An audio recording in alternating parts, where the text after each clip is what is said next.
Hello दोस्तों, नमस्कार। मैं हूं अंशना तिवारी। स्वागत करती हूं अपने यूट्यूब चैनल पे आप सभी का। एक बहुत ही प्यारा सौर पर का उठान गीत सुनाने जा रही हूं। बैठा राजा साड़ी बदल ले।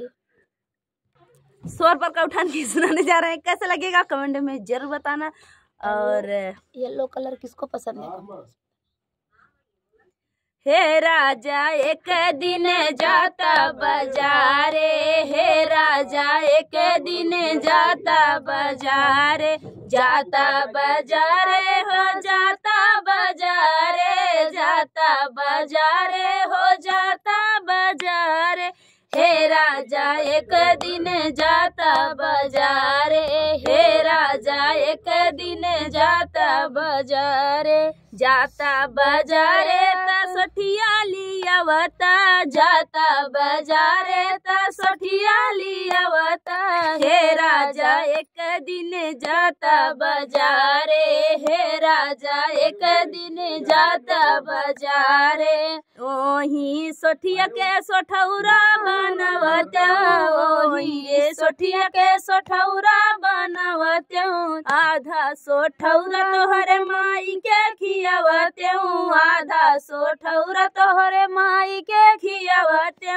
ना जाने ओ नहू के होई मोरे राजा, ना जाने ओ नहू के होई मोरे राजा। हे राजा एक दिन जाता बाजारे, हे राजा एक दिन जाता बाजारे, जाता बाजारे सोठिया लियावता, जाता बाजारे ता सोठिया लियावता।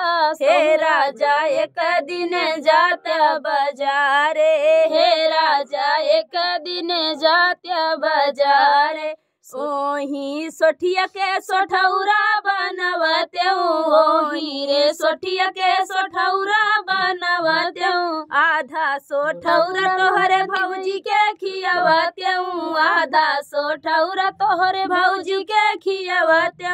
के जानइयो नहू के होई मोरे राजा, के जानइयो नहू के होई मोरे राजा। हे राजा एक दिन जाता बाजारे, हे राजा एक दिन जाता बाजारे। ओही सोठिया के सोठौरा बनवते, ओही रे सोठिया के सोठौरा बनवते। आधा सोठौरा तोहरे दीदी के खियावते, आधा सोठौरा तोहरे दीदी के खियावते। के जानइयो नहू के होई मोरे राजा, के जानइयो नहू के होई मोरे राजा। हे राजा एक दिन जाता बाजारे, हे राजा एक दिन जाता बाजारे। आधा सोठौरा तोहरे गोतिनी के खियावते, आधा सोठौरा तोहरे गोतिनी के खियावते। के जानइयो नहू के होई मोरे राजा, के जानइयो नहू के होई मोरे राजा। हे राजा एक दिन जाता बाजारे, हे राजा एक दिन जाता बाजारे, जाता बाजारे हो जाता बाजारे, जाता बाजारे हो जाता बाजारे।